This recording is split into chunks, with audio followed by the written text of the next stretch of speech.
స్మృతిశ్రుతిపురాణానాం ఆలయం కరుణాలయం అవతారవరిష్ఠాయ శంకరం లోకశంకరం. నిర్వాణ షట్కం టాప్ 12. ఇప్పటి వరకు ఒక 3 శ్లోకాలు పూర్తయినాయి. 4వ శ్లోకం ఆయన చెప్తున్నది. ఇంతవరకు మొదటి 2 శ్లోకాలు తన మనో శరీర ధర్మాలకు సంబంధించి చెప్పాడు.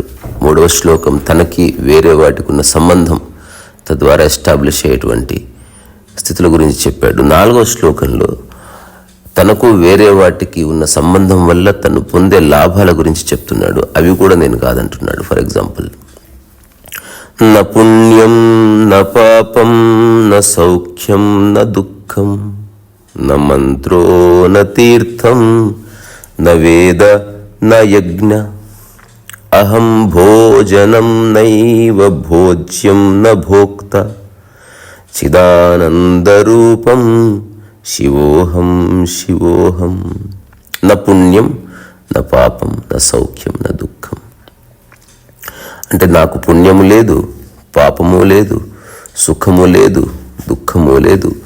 న మంత్రో న తీర్థం న వేద న యజ్ఞ. అంటే మంత్రంతో సంబంధం లేదు, పుణ్యక్షేత్రంతో సంబంధం లేదు, అట్లాగే వేదంతో సంబంధం లేదు, అట్లాగే యజ్ఞంతో సంబంధం లేదు. అహం భోజనం నైవ భోజ్యం న భోక్త. శరీరం తింటుంది ఆహారం, అయినప్పటికీ నేను భోక్తని కాదు, నేను జస్ట్ చిదానంద రూపాన్ని నేను చెప్తున్నాడు. ఇది ఒకటి అనుభవించడం వల్ల మనకు కలిగే లాభాల ప్రస్తావన. ఇప్పుడు మొదటి వాక్యం తీసుకుంటే ఇది దాదాపు ఆధ్యాత్మికత ఎవరెవరైతే మాటల్లో చెప్పారో, పాటల్లో చెప్పారో, రకరకాల సందర్భాల్లో ప్రవచనాలుగా చెప్పారో, అనుభవించి చెప్పారో, దాని సారం ఇది. ఇప్పుడు ఏదైనా చేసావు అనుకో, ఆ పుణ్యం పాపం అనే ఆలోచనల్ని ఆధారం చేసుకొని చేస్తున్నావా, జస్ట్ చేస్తున్నావా కర్తాభావన లేకుండా? అట్లాగే సుఖం దుఃఖం అనే రెండిటి పొలారిటీస్ మధ్యన నువ్వు ఊగిసలాడుతున్నావా, లేకపోతే కర్తాభావన లేకుండా చేస్తున్నావా అన్నది ఒక నిజమైన గమనిక. ఇప్పుడు అష్టావక్ర సంహితలో కానీ, రూపగీతలో కానీ, లేకపోతే భగవద్గీతలో కానీ చెప్తున్నది ఇదే, కానీ చెప్పిన దాన్ని రకరకాలుగా చెప్తున్నారు అంతే. ఎవరు చెప్పినా ఇదే చెప్పాలి. ఇప్పుడు ఏదైనా ఒక పని చేస్తే పుణ్యం, ఇప్పుడు పుణ్యం అనేది రాదనుకో, వాళ్ళు పనే చేయకపోవచ్చు. ఫలితం అనేది రాదనుకో, పనే చేయకపోవచ్చు. సో ఈ భూమి మీద 99% మంది సఫర్ అవ్వడానికి కారణం doing something out of expectation. ఏదో వస్తుంది నా జీవితంలో, ఏదో ఇక్కడి నుంచి మార్పు జరుగుతుంది అని చేస్తారు. అది జరగకపోతే బాధపడతారు, జరిగితే ఆనందపడతారు. ఇదంతా అబద్ధమే. ఇప్పుడు అడవిలో ఒక పిట్ట కూస్తుంది, లేకపోతే ఒక చిన్న చీమ తన పనేదో తాను చేస్తుంది. అది పాపపుణ్యాలకు అతీతంగా తన కర్మ ధర్మయుక్తంగా నిర్వర్తిస్తుంది, అంతవరకే, కర్తాభావన లేకుండా. సో కర్తాభావన ఎంత ప్రగాఢంగా ఉంటే అంత పాపపుణ్యాల మాయలో పడతాడు మనిషి. నేను చేస్తున్నాను కాబట్టి నేను పొందుతానని చర్చ వచ్చేస్తుంది. అట్లాగే ఏదో చేస్తే నేను సుఖంగా ఉంటాను, ఏదో నాకు జరగకపోతే నేను దుఃఖపడతాను అన్నది కూడా కండిషనలే. సో ఇప్పుడు ఆదిశంకర్ల వారు చెప్తున్నది, నేను పూర్తి అన్కండిషనల్గా ఉన్నాను, నేను చేస్తున్న ఏ చేష్టకి పాపపుణ్యాలతో పని లేదు, సుఖ దుఃఖాలతో పని లేదు అంటున్నాడు. చాలాసార్లు ఈ చర్చ నా దగ్గర వచ్చింది. నేను చాలామందిని సూటిగా అడిగాను, అయ్యా ఇప్పుడు పుణ్యం అంటున్నారు కదా, ఏ పనికి ఎంత పుణ్యం అని ఎట్లా తెలుస్తుంది? ఉదాహరణకి 50 రూపాయలకి ఇంత బియ్యం వస్తుందని తెలుస్తుంది, ఒక శరీరానికి ఇంత బట్ట అవసరమని తెలుస్తుంది.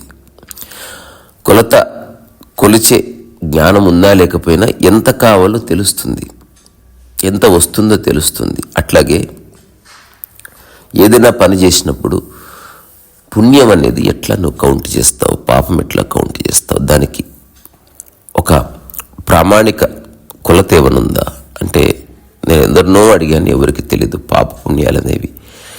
ఉదాహరణకి గోకి నువ్వు భోజనం పెడితే పుణ్యం, ఎంత పుణ్యం. ఇలాంటి భోజనం పెడితే పుణ్యం వస్తుంది. నువ్వు పెట్టిన తర్వాత దానికి అరగలేదనుకో, అప్పుడు నీకు పుణ్యం వస్తుందా? దీని గురించి నిజంగా తత్వ విచారణ చేస్తే ఈ మాయలో నుంచి బయటపడతావు ఖచ్చితంగా. ఆ తర్వాత ఏదో పొందితే సుఖం, ఏదో పొందకపోతే దుఃఖం అనేది కూడా ఒక అబద్ధమే. నువ్వు పొందడం పొందకపోవడం వచ్చేదాని మీద పోయేదాని మీద నీ యొక్క స్థితి ఆధారపడదు అని తెలుసుకున్నప్పుడు జీవితంలో ఒక ట్రాన్స్ఫర్మేషన్ అనేది కలుగుతుంది. తద్వారా నేను ద్వైతాన్ని కాదు అని చెప్తున్నాడు. ఇంతకుముందున్న శ్లోకంలో అనుబంధం లేదా బంధం అట్లా కాకుండా ఇక్కడ నేను నాలో ద్వైతం ఏమీ లేదు, పుణ్యపాపాలు లేవు, సుఖ దుఃఖాలు లేవు, మంచి చెడులు లేవు, ఏమీ లేవు అని చెప్తున్నాడు. ఆ తర్వాత న మంత్రో న తీర్థం న వేద న యజ్ఞ. ఇది ఆదిశంకర్ల వారు చెప్పడం అనేది రియల్లీ రిమార్కబుల్. ఎందుకంటే ఆయన జీవితంలో ఎన్నో ఉపనిషత్తుల మీద వ్యాఖ్యలు రాశారు. ముఖ్యంగా ఉపనిషత్తుల్లో 12 ఉపనిషత్తులు, అత్యంత చిన్నది మాండిక్య ఉపనిషత్తు, అత్యంత పెద్ద ఉపనిషత్తు అయిన బృహదారణ్యక, ఈ ఉపనిషత్తుల మీద అద్భుతమైన వ్యాఖ్యలు చేసినటువంటి ఆదిశంకర్ల వారు అసలు మంత్రంతో నాకు సంబంధం లేదని చెప్పడం ఏమిటి? అసలు ఆధ్యాత్మికతలో ట్రాన్సెండెంటల్ మెడిటేషన్లో మంత్రానికి ఒక ముఖ్యమైన ప్రాధాన్యత ఉంది. హరే రామ హరే రామ హరే కృష్ణ అనే మంత్రం చదవచ్చు, లేకపోతే ఓం వందే మణిపద్మేహం అని చదవచ్చు, లేకపోతే ఓం నమ శివాయ అనొచ్చు. సో ఇట్లాంటి అసంఖ్యాకమైన మంత్రాలు ఉన్నాయి. అట్లాంటి మంత్రం నేను కాదు, మంత్రంతో నాకే పని లేదు. ఆ తర్వాత తీర్థానికి ఒక ఇంపార్టెన్స్ ఉంది. ఇప్పుడు మనం ఏదైనా ఒక పుణ్యక్షేత్రాన్ని తీర్థం అని పిలుస్తున్నాం, లేదా మనం చేరవలసిన ఆ చివరి మజిలిని తీర్థం అంటున్నాం. అట్లాంటి దాంతో పని లేదు. అంటే అర్థం ఏమిటి? నేను ఎక్కడుంటే అదే తీర్థం, నేను ఏది ఉచ్చరిస్తే అదే మంత్రం తప్ప ప్రత్యేకంగా ఒక మంత్రంతోనూ ఒక తీర్థంతోనూ అటాచ్మెంట్ లేదు. ఇప్పుడు నాకు తెలిసిన ఒక మిత్రుడు ఉన్నాడు, అతనికి అరుణాచలం వెళితేనే నెలకు ఒకసారి ఆనందం. ఆ లాస్ట్ కపుల్ ఆఫ్ డేస్ రెస్ట్లెస్గా ఉంటాడు. 29, 30, 31 తారీఖుల్లో ఖచ్చితంగా ట్రైన్ బుక్ అయిపోతుంది. ట్రైన్లో కూర్చుంటే అప్పుడు ప్రశాంతత. ఇంకా అరుణాచలం వెళ్ళలే, అమ్మయ్య వెళుతున్నాను, నవ్ ఐఎమ్ హ్యాపీ అంటాడు. నేను చాలాసార్లు అడుగుతాను, ఎందుకు నీ ఆనందాన్ని, నీ ప్రశాంతతని అరుణాచలానికి తాకట్టు పెట్టావు అంటే ఏమో తెలియదు అంటాడు. మళ్ళీ అక్కడి నుంచి వచ్చిన తర్వాత ఒక వారం రోజులు ఫుల్ శక్తివంతంగా ఉంటాడు. ఆ తర్వాత మెల్లగా శక్తి విహీనమవుతూ ఆ చివరి రోజుల కోసం ఎదురు చూస్తాడు. సో నేను అన్నాను, మరి అరుణాచలంలో ఉండలేకపోయావా రమణ మహర్షి అన్నట్టు? అట్లా ఉండగలమండి, ఇక్కడ కుటుంబం ఉంది, ఫ్యామిలీ ఉంది, పిల్లలు ఉన్నారు, వాళ్ళ చదువులు ఉన్నాయి, నేను చేసే ఉద్యోగం ఉంది, ఎట్లా కుదురుతుంది అంటాడు. సో ఈ విరోధాభాష్యాల మధ్య డోలాయ మనస్థితి లేదు. సో శంకర్ల వారు చెప్తున్నది, నా మంత్రము లేదు, తీర్థము లేదు, వేదము లేదు, యజ్ఞము లేదు. యజ్ఞము కూడా లేదు అంటే కర్తాభావన. ఇప్పుడు మంత్రము జపించాలంటే కర్త కావాలి, తీర్థానికి పోవాలంటే కర్తాభావన ఉండాలి, వేదాలని పఠించాలంటే కర్తాభావన ఉండాలి, యజ్ఞ చేయాలంటే కర్తాభావన ఉండాలి. ఇది ఒక డైమెన్షన్. సెకండ్ డైమెన్షన్ జరుగుతున్నది, సంథింగ్ ఈజ్ హ్యాపెనింగ్. నెక్స్ట్ దాని గురించి చెప్తున్నాడు. రియల్లీ ఇప్పటివరకు వచ్చిన శ్లోకాల్లో అహం భోజనం అని, ఇప్పుడు నా అహం భోజనం అనలేదు, అహం భోజనం నైవ భోజ్యం న భోక్త. అంటే భోజనం నా ద్వారా తినబడుతుంది కానీ నేను భోజ్యాన్ని కాదు, అంటే ఏదైతే వడ్డించబడ్డదో దాన్ని చూసి త్రిలేయవాడిని కాదు, అట్లాగే నా భోక్తని కాదు, నేను తింటూ ఆనందిస్తున్నవాడిని కాదు. జస్ట్ శరీర ధర్మానికి ఆహారం అవసరం కాబట్టి దాన్ని అందిస్తే శరీరం తను తింటుంది తప్ప నేను పక్కన జరిగి నిలబడ్డాను, నాకు దాంతో ఏ సంబంధం లేదు. సో నేను అనుభవాన్ని కాదు, అనుభవానికి ఉపయోగపడే వస్తువును కాదు, అయినప్పటికీ నీ ఆనందం ఉంది. అహం భోజనం అనేది ఆనందం. పని జరిగింది, ఆ జరుగుతున్న దాంతో ఏ తాదాత్మ్యత లేకుండా ఉన్నాను అన్నదే ఆనందం.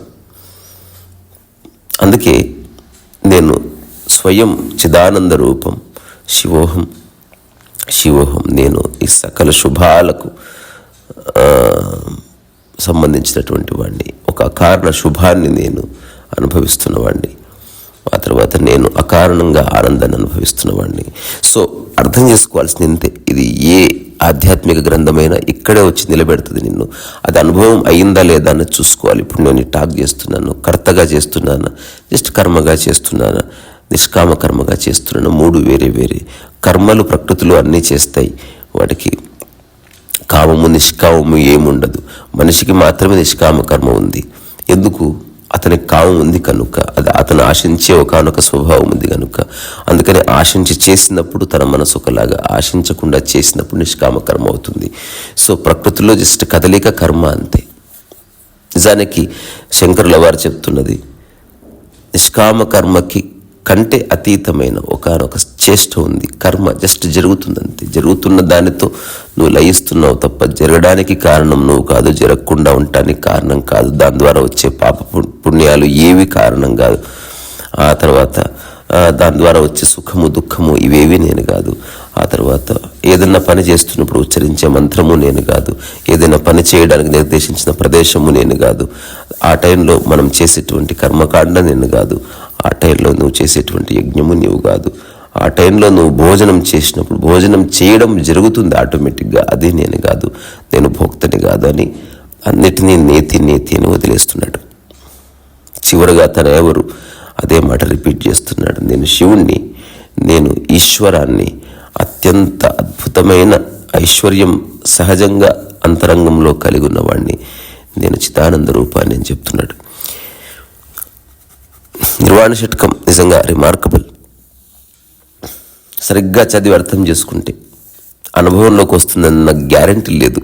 ఏది చదివినా అనుభవం అవుతుందని గ్యారంటీ లేదు. But there may be a possibility. ఎక్కడన్నా స్ట్రైక్ అవ్వచ్చు, ఏమన్నా ఒక్క మాట దగ్గర స్ట్రైక్ అవ్వచ్చు.